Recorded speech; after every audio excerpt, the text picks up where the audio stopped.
Well, let's start going through the list. So we are running down it from top to bottom. We'll do this over several sessions for sure. Sure. And you're listing them alphabetically by movie. Yeah, and I asked for your advice on that, and I think that's a good idea by movie. By song doesn't really make sense because you're going to go out to see the movie, right? So right. You're going to think of a movie. You want to check to see if your favorite thing is in there. You think of the movie before the song. Yeah. Okay.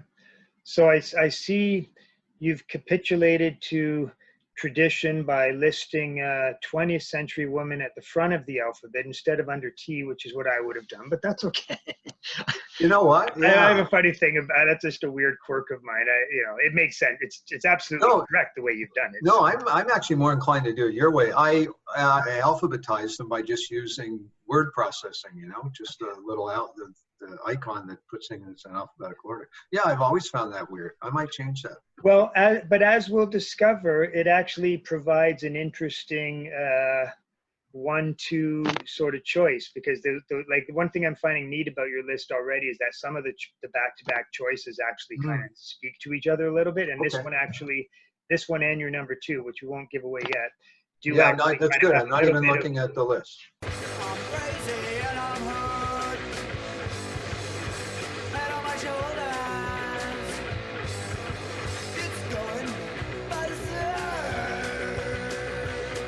The song that you're choosing in the movie, and I think there are a few punk songs, is Black Flag, Nervous Breakdown. That's their first single, right?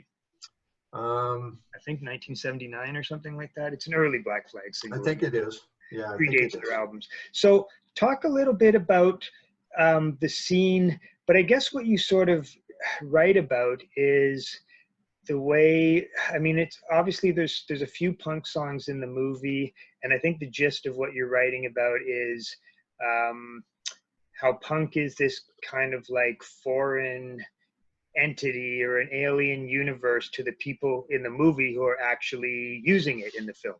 Not Greta Gerwig. Right. She's the one who's into the punk, I guess. Yeah, right. She's the Greil Marcus character. Right. Anyway, Greta Gerwig, I think I'm pronouncing her name correctly. She's this, it's weird because, Annette Bening is a single mom. Billy Crudup lives at the house. He's just kind of a drifter. She lives there. She's an art student or something like that, and her son lives there. So they've got this weird arrangement. And it's so hard. It's a film that's so hard to describe. If you say, what is it about? You can't do it. But in the Black Flag, the nervous breakdown scene, there's a little bit of a romantic spark between Annette Bening and Billy Crudup. And I guess, where did they get the record from? They must have gone into Greta Gerwig's room or something. Anyway, they just want to see what it's like, because she took their son out to a punk club. They want to see what it's like. So they throw it on, they try to dance to it. And that is really probably one of the few songs that I put in it, just because it's so funny. They're trying to figure it out. Yeah. They're talking to each other. And Billy Crudup actually says, I don't think we're supposed to figure it out. We're just supposed to feel it. And then they dance to it, and their dance is so ridiculous. And she does this really funny thing that reminded me of a student we used to have at Huttendall. I was joking with one of the teachers. I think I sent her the clip, and I said, this is this student. And then they realize, well, we don't get it. And then they put on the Talking Heads, and they love that immediately. What's the song they play, Scott? The Big Country. The Big Country, yeah, which in context sounded great to me. I'm not a Talking Heads fan. Okay. And there's so much more graceful dancing to it.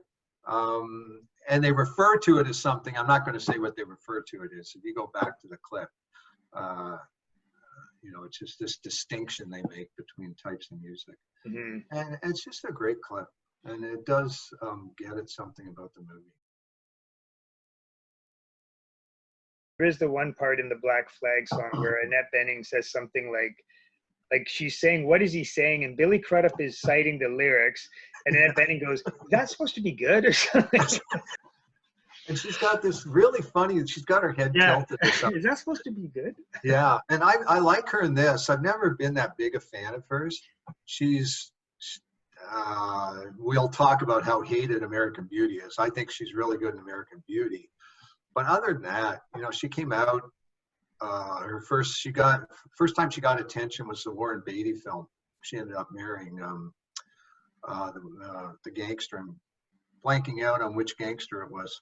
Bugsy Malone, was it? Bugsy Malone, yeah. Okay. And then she made The Grifters with Angelica Houston. I didn't think she was anything special in those two films, but she's really, later in life, she's turned into a great actress. So I couldn't help but noticing with the use of The Big Country that when they play it, they do show them putting the record on the turntable or whatever, yeah. But they drop the needle down at the beginning of the record. And as any Talking Heads fan knows, it's the last song on the album.